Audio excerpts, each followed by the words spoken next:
nga sa inyo mga mi, yung sobrang gustong-gusto ko talagang gamit na to. Sobrang gandang-ganda talaga ako dito sa product na to mga mi.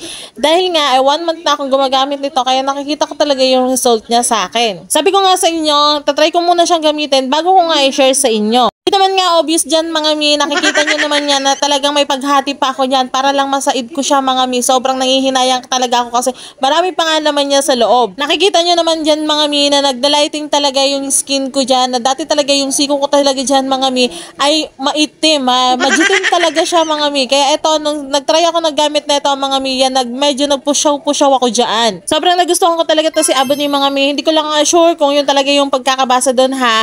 Basta yung gamit kong lotion mga mi, sobrang ganda talaga niya. Tapos hindi lang siya nakaka-whiten ng skin mga mi kasi meron din siyang glutathione. Tapos tomato extract na rin ang flavor nito mga mi. At dahil nga buy one take one ko to nabili noon, kaya yan, maglalagay ko link dyan sa comment section.